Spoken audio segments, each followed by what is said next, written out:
In this video, we're going to learn something called summation notation, and we will use this in class today to add up a bunch of terms. So summation notation is going to give us a notation for adding up potentially infinitely many things, or if not infinitely many things, at least a lot of things.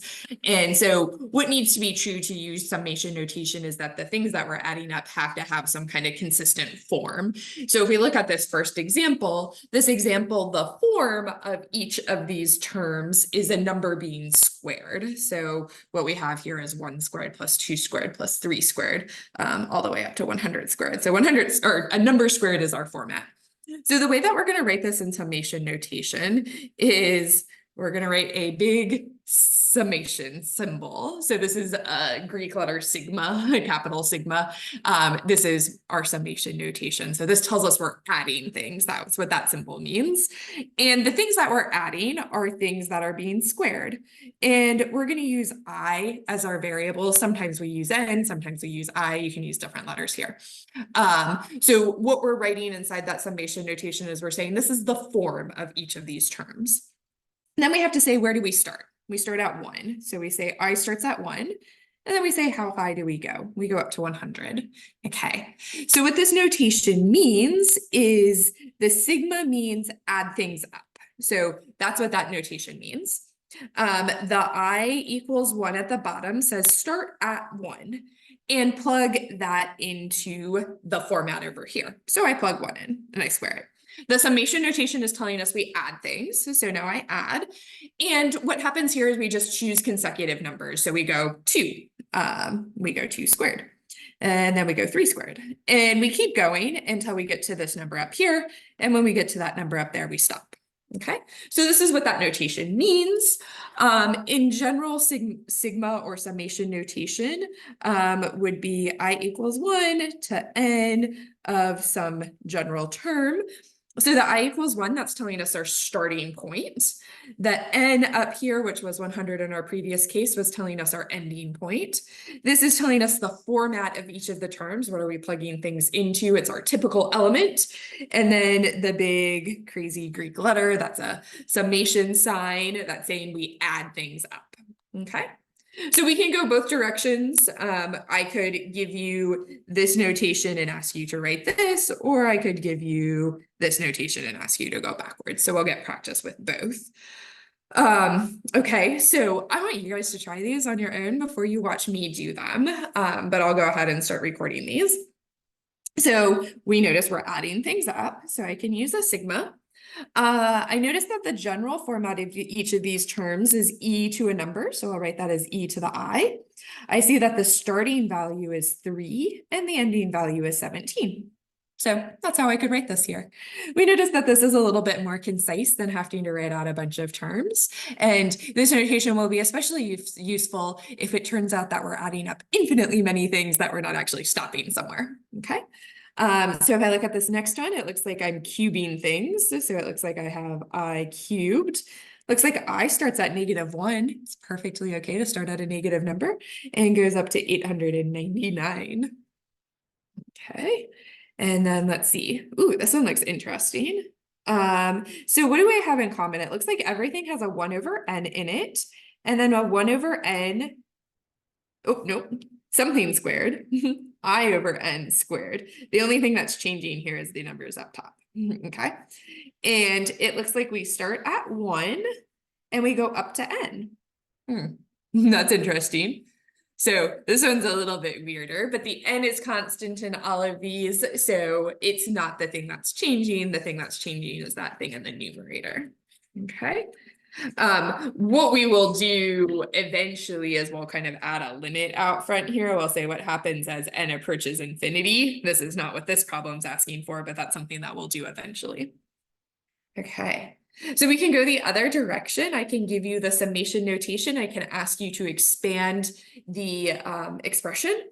So if we do that, we start out by plugging our first number in. So we get 1 plus 2, and then we plug in 2. So we get 2 plus 2. And then we plug in 3. We get 3 plus 2. And we're going to keep going until we plug n in. So we're going to have n plus 2. Here again, we notice that n doesn't actually have a value. So this is where we're stopping. We could probably simplify this and make this 3 plus 4 plus 5 and so forth and so on up to n plus 2. So that would be perfectly okay. Okay, try these next ones. So this one, I start out by plugging 1 in. And my format is just plugging that number out. So then I plug in 2, I plug in 3, and I go up to 10. This next one's a little bit weird because I just have a constant, I just have a 5. So what this means is when I plug 1 in, I get 5 out. Okay, when I plug 2 in, I get 5 out. When I plug 3 in, I get 5 out. And then when I plug 4 in, I get 5 out. This one's a little bit interesting, but we noticed that if we rewrote this, this is 4 times 5. Kind of interesting. We have 4 things, we add it up, we get 5. That's going to be a general property. That works out. Okay, so we're just kind of jumping through these things today. In this video, we're just really getting practice with this notation. In class, we'll get a little bit more practice with the notation, and then we'll actually use this notation to do something. Okay, so here are a few properties of summation notation. So this is the property we saw in that last example. So this would be if I add from 1 to 4 up 5 up, this is the same thing as doing 4 times 5. Okay, because I'm adding the number to itself, the number 5 to itself 4 times. Okay. If we look at this next one, if I have a constant inside times an expression, I can pull that constant out.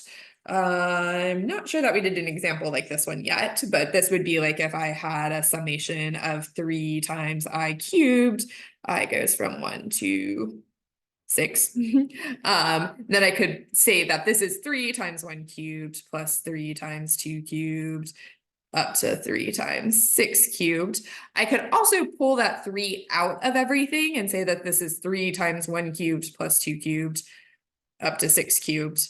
And so I could write that as 3 times the sum from 1 to 6 of I cubed. So that's where I'm pulling that 3 out. So 3's constants can come out of the summation symbol. Also, if I have 2 things added together inside of a summation, I can break that apart into 2 separate sums. I could have done that up here in this example. I could have said this is the sum from 1 to n of I plus the sum from 1 to n of 2, and treated these 2 sums as 2 separate pieces. Okay. These properties of sums are going to be especially helpful in a Calc 2 class. This is what my Calc 2 students are really doing right now, but will be useful for us as well. And so let's just finish off with this example here. So I'm telling you that we know the sum from 1 to 10 of I squared is 385. And that the sum from 1 to 10 of I is 55. So what this is saying is if I add 1 plus 2 plus 3 up to 10, I'm going to get 55 out. You could type that into your calculator. It should indeed be 55. And the same thing here, 1 squared plus 2 squared up to 10 squared. If you type that into a calculator, should give you 385. There are formulas that help you get to these. We are not going to rely on those formulas so much in this class, so I'm not gonna bother us by that. But let's use those properties from above to calculate some other things. So this one, I see that this is almost this expression, but it's got a 5 in there. 5 is a constant, so I can factor, or I can pull that constant out. It's essentially factoring it out of all the terms. So I pull the 5 out, and then I have the sum of I squared from 1 to 10. This expression here is exactly my 385. So I can say that this is 5 times 385. And if I'm capable of calculating things, this is 1925. Okay, that was pretty easy. This one, I notice I have a summation in here, so I can break this apart into, oh my goodness, sorry, into 4I squared plus the sum of I squared, again, from 1 to 10. Okay, the sum of I squared, we saw that up here, that's our 385. This one here, I can pull the 4 out, so let me be lazy and do that. So I'll pull the 4 out, and then the summation of the I pieces, that's just the 55. So we're gonna have 4 times 55 here, plus 385, and that should give us 605. Okay, one more. Again, I see that there's a sum in here, so I can break this apart into, or an addition in here, so I can break this apart into the sum of just the i's and the sum of just the sevens. Just the i's becomes the 55 again. And then for the sevens, we have to use this property up here. So we're adding 7 to itself. How many times? We're adding 7 to itself 10 times. So this is going to be 7 times 10. So we'll have 55 plus 70, and that's going to give us 125 out for our final answer. Okay, that might have seemed like a lot, but hopefully when we get some practice with this in class, it won't seem too terrible.